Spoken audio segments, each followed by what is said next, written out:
Alright, let's talk about something that makes every delivery in Death Stranding 2 way more fun. The vehicles. Sure, walking across treacherous terrain and dodging BTs on foot has its charm, but let's be honest, once you get your hands on a set of wheels, everything changes. There are only 4 vehicles in the game, but each one brings something special to the table, whether it's insane speed, heavy-duty protection, slick upgrades, or just enough cargo space to carry your entire backlog of packages. Each ride has its own vibe and purpose. In this video, we're breaking down all 4 vehicles you can get in Death Stranding 2, ranking them from just cool to absolutely game-changing. We'll also tell you how to unlock them, what they're best used for, and why you might want to park that beat-up bike and hop into something with a little more muscle. So if you've ever wondered which ride is the true MVP for your cross-country cargo hauls, stick around, because we've got the ultimate guide right here. I'm quickly moving on to the video. Before we start, if you enjoy these types of list videos, don't forget to like the video and subscribe. Enjoy watching! The floating carrier might just be one of the most unexpected vehicles you will ever use in Death Stranding 2. At first glance, it is just a practical tool meant to haul extra cargo across rough terrain. You connect the musician to the corral network in main order 12, grab yourself some resin and metals, and craft this little floating sled. Seems straightforward, right? But what the game does not tell you is that this thing doubles as Sam Porter Bridges' unofficial skateboard. Yes, you can absolutely ride it. Just hop on and let the terrain do the rest.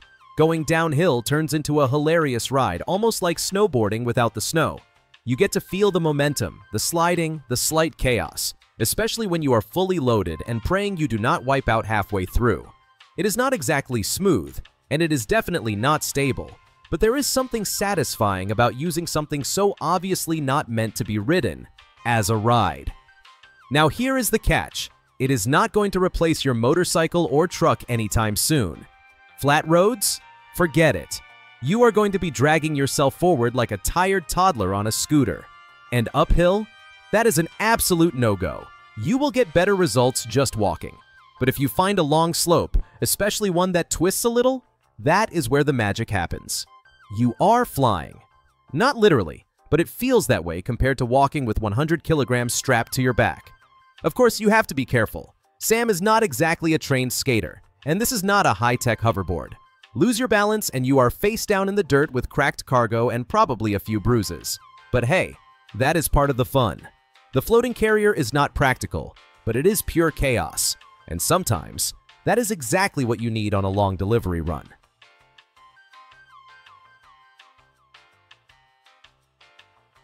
The Coffin Board is easily one of the coolest and most stylish vehicles you can unlock in Death Stranding 2. You get access to it once you connect the mechanic to the corral network during main order 29, and with a bit of metals, ceramics, and some chemicals, you are good to go. While its name might sound a little ominous, do not let that fool you. This thing is a hoverboard first, Coffin second. It is made for speed, flair, and just the right amount of chaos. Right out of the gate, the Coffin Board sets itself apart by gliding effortlessly over both land and water. Tar pits? Rivers? No problem.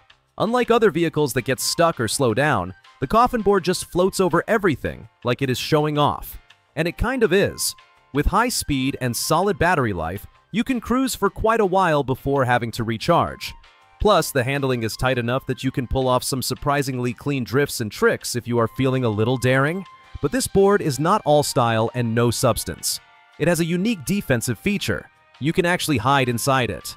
Yes, Sam can literally retreat into the Coffin Board to block incoming attacks or just take a quick breather. It is like your personal panic room on the go, which can be pretty clutch when you are getting chased by mules or when a BT situation starts spiraling. It is not invincible, but it gives you just enough time to regroup and plan your next move. That said, the Coffin Board is not for everyone. If you are the kind of porter who likes hauling massive cargo stacks across the countryside, this might not be your best bet. It does not offer much help in the carrying department, and riding it well takes a bit of finesse. But if you are in it for the thrill, the speed, and just the pure style of it all, then the Coffin Board is hands down one of the most satisfying ways to cross the world of Death Stranding 2.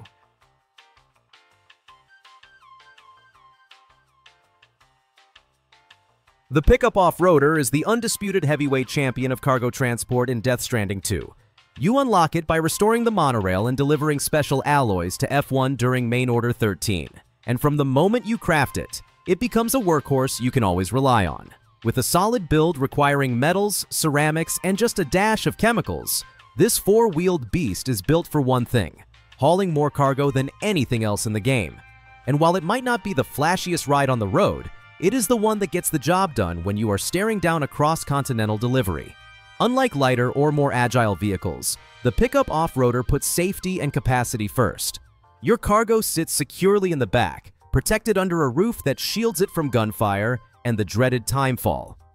This alone gives it a major advantage over open-bed vehicles, where one rough encounter or unexpected weather change can ruin your whole haul. And with those large, durable wheels, rocky terrain, steep hills, or muddy patches become a lot less stressful. You are not just carrying a load, you are protecting an investment. Now, if you are expecting high speed and slick handling, let us manage those expectations. The pickup off-roader is not built for racing. It is slow, it is chunky, and sometimes it feels like steering a refrigerator. But when your goal is to move massive amounts of materials across long stretches of hostile or unstable terrain, you are not looking to win a race. You are trying to deliver, and this vehicle delivers every time. Whether you are building roads or just completing orders in bulk, this is the vehicle you will come back to over and over again. Where the pickup off-roader really surprises you is in its attachments. You can equip it with a rubber bullet launcher to keep hostiles at bay, perfect for dealing with mules who have a bad habit of ambushing delivery routes.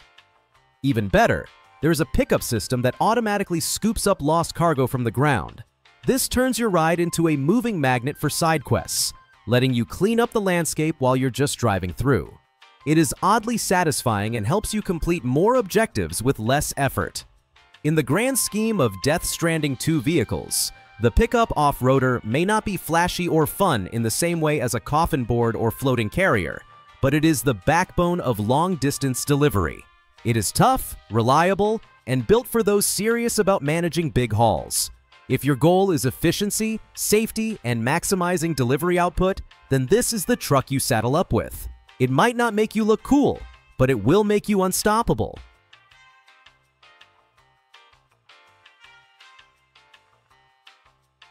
The Tri-Cruiser is what happens when Death Stranding 2 decides to stop pretending you're just a humble delivery man and instead hands you the keys to something that feels like a sci-fi superbike.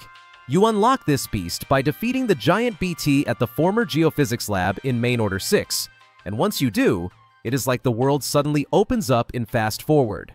With a decent chunk of metals, ceramics, and just a bit of chemicals, you craft what is easily the fastest vehicle in the entire game. And it does not just look fast, it is fast.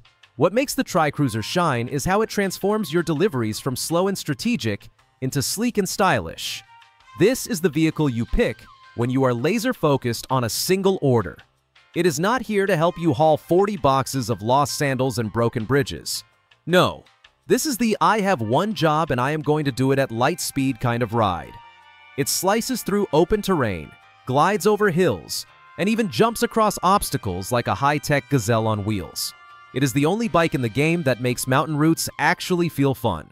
Of course, with all that speed, you give up some of the comforts other vehicles offer, like, say, the ability to carry more than a handful of things. The Tri-Cruiser is not going to win any awards for cargo management. There is no enclosed storage, no heavy-duty racks. If you try to stack too much on Sam while riding this thing, you will either tip over or completely kill the sleek vibe it brings. But if your order is light, or if you are just scouting the map or chasing story beats, this is your go-to. Another thing to love is how well it handles tough terrain. A lot of vehicles in Death Stranding 2 can feel clunky or straight-up helpless once the ground gets rough. The Tri-Cruiser, on the other hand, practically dares you to find a slope it cannot climb or a ridge it cannot launch from. It is almost like the game is nudging you to take risks, to find new paths, and to keep the momentum going. You will hit jumps you probably were not meant to hit, and landings that should not be possible somehow just work.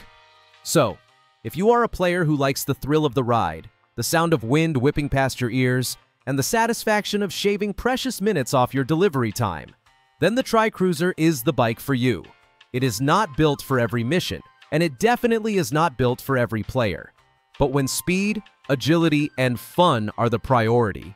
When you want to feel like Sam Porter Bridges turned action hero, there is nothing else quite like it.